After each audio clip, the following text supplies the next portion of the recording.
Halo sahabat Gen, Assalamualaikum warahmatullahi wabarakatuh. Di video kali ini kita akan membahas kunci jawaban IPA kelas 7 bab 7 pada tugas Ayo Duga aktivitas 7.4 pada halaman 207 di buku IPA Kurikulum Merdeka pegangan kalian.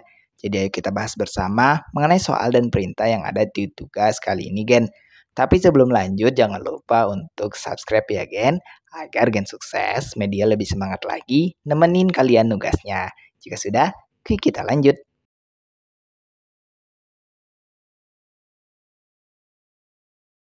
Bagian berikut ini adalah deskripsi perintah dan soal atau pertanyaan yang perlu kita jawab di sesi tugas Ayo Duga aktivitas 7.4 pada halaman 207. Perhatikan deskripsi dan soal berikut ini Gen. Proyek rekomendasi bumi baru, migrasi ke bumi baru. Setelah mempelajari karakteristik 3 satelit alami milik Jupiter dan Saturnus, berikan pertimbangan apakah dari 3 satelit itu ada yang layak untuk menjadi tempat tinggal manusia dan makhluk hidup lain yang saat ini tinggal di bumi. Mungkinkah Ganymede, Titan, dan Io menjadi bumi kita yang baru? Data apa yang menguatkan pendapat kalian? Berikut penjelasannya. Kita masuk ke perintah pertama Gen. Perhatikan penjelasan berikut. Migrasi ke sebuah bumi baru merupakan konsep yang menarik dan menantang. Dalam hal memilih di antara 3 satelit alami Jupiter dan Saturnus sebagai tempat potensial untuk dihuni, ada beberapa pertimbangan yang perlu dipertimbangkan. Yaitu diantaranya pertama, kondisi atmosfer dan ketersediaan air. Ganymede dan Titan memiliki atmosfer, meskipun berbeda-beda secara signifikan. Titan memiliki atmosfer yang tebal dengan komposisi yang kaya akan nitrogen dan hidrokarbon. Sementara Ganymede memiliki atmosfer yang sangat tipis. Keberadaan atmosfer dan air di permukaan atau dalam bentuk es bisa menjadi faktor penting dalam mendukung kehidupan. Kedua, berdasarkan radiasi dan kondisi lingkungan. Io dikenal dengan aktivitas vulkanik yang sangat tinggi yang mengakibatkan radiasi dan kondisi lingkungan yang tidak ramah bagi kehidupan seperti yang kita kenal. Hal ini membuat Ganymede dan Titan lebih menarik dalam hal ini karena mereka cenderung memiliki lingkungan yang lebih stabil. Ketiga, berdasarkan sumber daya alami. Ketersediaan sumber daya seperti air, nitrogen, dan bahan-bahan lainnya juga menjadi pertimbangan penting. Titan memiliki banyak cadangan hidrokarbon yang bisa berpotensi menjadi sumber energi dan bahan baku. Sedangkan Ganymede juga diyakini memiliki air di bawah permukaannya. Keempat, berdasarkan suhu dan kondisi permukaan. Titan memiliki suhu yang sangat rendah, sementara Ganymede memiliki suhu yang lebih moderat. Ini akan mempengaruhi kemampuan kita untuk menghuni dan memanfaatkan permukaan satelit tersebut. Ini adalah beberapa pertimbangan untuk memilih mana di antara ketiga satelit tersebut yang dapat dikatakan layak untuk menjadi tempat tinggal manusia dan makhluk hidup lainnya, Gen. Kita lanjut ke pertanyaan yang ada. Masuk ke pertanyaan pertama.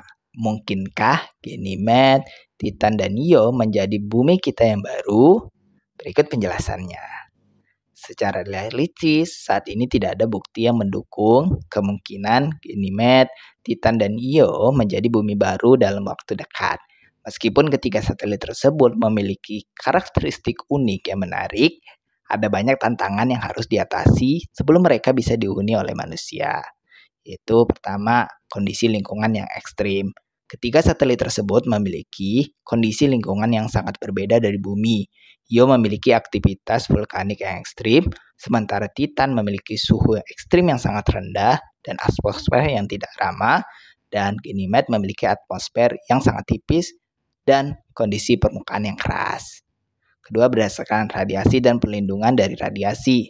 Radiasi di sekitar Jupiter sangat tinggi, terutama di sekitar Io. Nah, perlindungan dari radiasi ini merupakan tantangan besar bagi pemukiman manusia di satelit-satelit tersebut.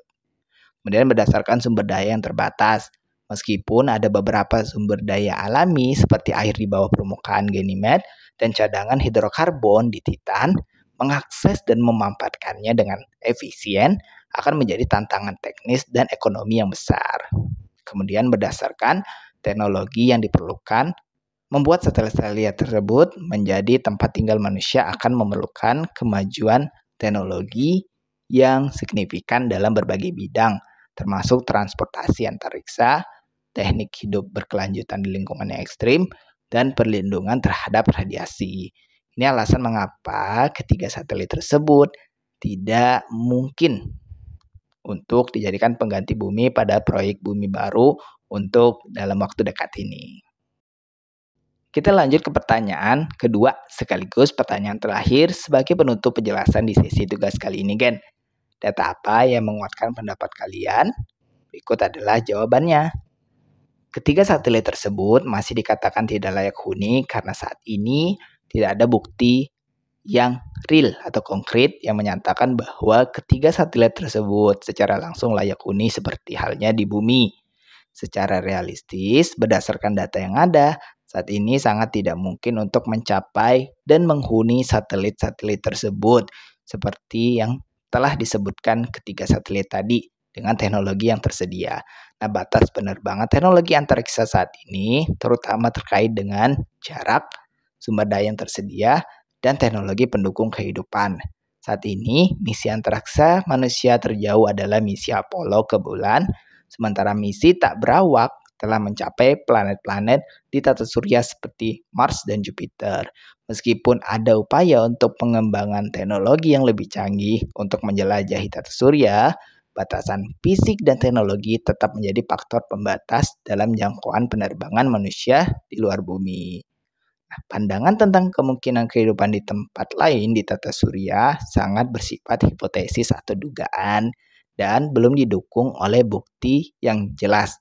Migrasi manusia ke satelit-satelit tersebut sebagai bumi baru masih merupakan konsep yang jauh dari kenyataan dan akan memerlukan penelitian dan eksplorasi lanjutan untuk mengevaluasi secara lebih mendalam kemungkinan penghunian manusia di tempat-tempat tersebut. Ini beberapa data penguat pendapat kita pada penjelasan di soal sebelumnya, Gen. Nah, Gen, itulah tadi pembahasan sekilas kita untuk kunci jawaban IPA kelas 7 bab 7 pada sesi Ayo Duga aktivitas 7.4 pada halaman 207 di buku pegangan IPA Kurikulum Merdeka. Terima kasih karena telah menonton video ini sampai habis, Gen. Jika dirasa video kali ini bermanfaat, jangan lupa untuk klik like dan subscribe ya, Gen. Terima kasih dan wassalamualaikum warahmatullahi wabarakatuh.